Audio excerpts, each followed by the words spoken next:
Welcome everyone. It is a cold day here in Wisconsin. I'm guessing about 5 degrees.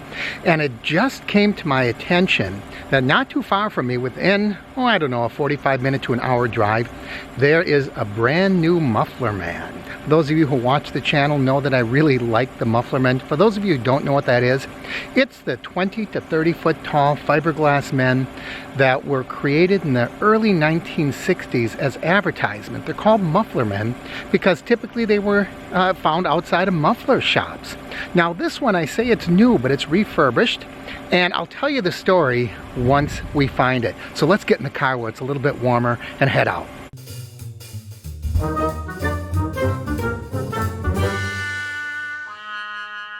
We made it, Guss's Drive-In, and this is really a neat place. It's closed for the season, but I've got to come back when it's open because it looks like an old-fashioned drive-in, but you know what we came for. And here he is, looking like he did in 1962. I've seen my share of Muffler Men, and this is by far the best I have ever seen as far as the condition. It looks like brand new, including the famous Gemini Giant. And you can see he's holding a soft drink, maybe a shake or a malt, and it says Guss's Drive-In right on the side of the cup. The story goes that this Muffler Man was salvaged. It was found in pieces back in 2017 in Canada, of all places. It was brought here to the United States, and it was restored by Mark Klein, who is very well known for restoring pieces of this kind. I wasn't even aware that there was a Muffler Man so close to where I live. Of course, close is relative. Within an hour's drive, I'd say that's pretty close for a Muffler Man. This is a throwback to the 1960s. Isn't this great? And I don't know if you can see that, it's 22 degrees and they're thanking us for a great season. See you in the spring. And this is just so brand new. Such a brand new fresh paint job. I know I'm giddy over a Muffler Man, but I'll tell you, these are rare. And when you find one that is pristine, it's really kind of special. But they don't want you to step on his foot. But look what I see over here in this direction. A couple of old cars, and one is a 1957 Chevy. I used to own one. It's not a station wagon. A lot of people think all station wagons are nomads. It's a special type of car, but this is a 57 Chevy station wagon. And it's hard to tell because it's painted black everywhere. I don't know exactly what model this is. But when you look at that, it has been really modified as far as the wheels and tires and all. It needs some work on the chrome. I always loved two things on 57s. I loved that rocket emblem, and on the higher models they have rubber bumpers. They're bullets that stick out there. This one does need some work. Still fun to see. And I don't know what this is. It looks like they almost created a rock garden around it. And it's just so beat up. I don't even recognize what brand of vehicle this is. But it is special. Look at that. There's not even any hints by looking on the inside. Everything has been stripped away. There's some old spider webs in there. I would imagine if the right person got hold of this, they might find a way to restore it. It even looked like somebody attempted to do body work at one point.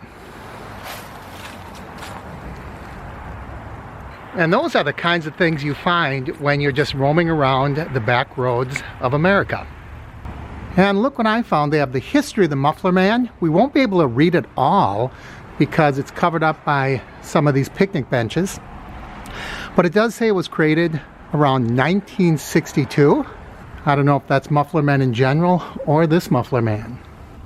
And here it talks about molds were so expensive that they reused them to make different types of Muffler Men. And look at the different ways that they say Muffler Men can be identified. A steely glaze, a lantern jaw, manly shoulders. One hand up, one hand down. And there we have a Muffler Man in the middle. We have a Uniroyal gal next to him. I always call these Big Johns, or the grocery store ones. I don't know exactly what they're called. And the beach guy, I'm not sure of either. By the late 1960s, they cost anywhere from $1,000 to $2,800. By 73, they were dying out. Here's one that was found in a barn. And here's the story of this Muffler Man. In the summer of 2017, it was spotted on a YouTube video. It sparked the interest of Joel Baker from American Giants. That's what it looked like when they found it. What a mess. And now he's nicknamed Canada Guy. And this plaque says, "Thank you to Jim Patterson, who made their giant dreams come true." Wow, that was a lot more than I expected. I didn't anticipate hearing the background of not only Muffler Men in general, but this particular Muffler Man, who we now know as Canada Guy. And it looks like in the summer, Gus's sponsors cruise nights. I see Elvis Presley's inside. Really looks like an interesting place. I don't know how well you can see, but there's an old-fashioned Coca-Cola machine in there. There's an old gas pump across the way. And they have Sprucker's Root Beer, which is a Milwaukee product.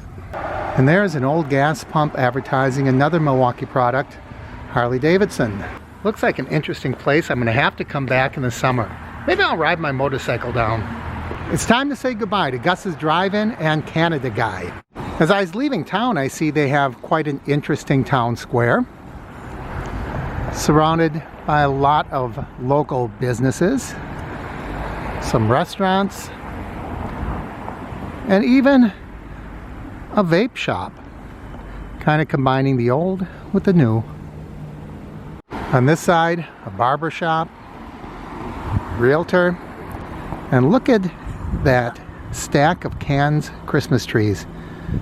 Boy, it's almost the middle of January, so I assume that's going to be disappearing soon. And speaking of Christmas trees, that is quite a large tree to have all lit up.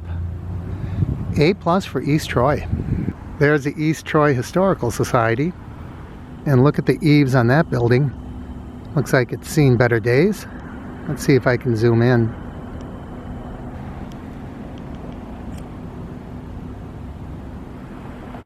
I passed by this fancy barn. I just had to stop and shoot some video of it. It's right next door to this more traditional barn, and I wondered, what is it? And it turns out it's the Agricultural Institute. Isn't that interesting how you can renovate old buildings? And there it is, the Michael Fields Agricultural Institute. I think it's interesting that a guy with the last name Fields is involved with agriculture. I don't know how well you can see it. This caught my eye. This house is built into the hillside.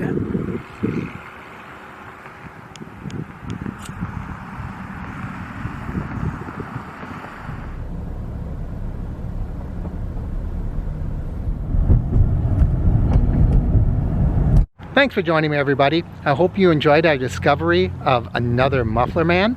As always, I encourage you to like and share the videos. Leave your comments down below. If you haven't already, please subscribe by clicking my face in the corner. And don't forget to ring that bell icon up above so you know when I post new videos. From East Troy, Wisconsin, and Canada Guy, I'm Mark, and this is the Average Me Channel.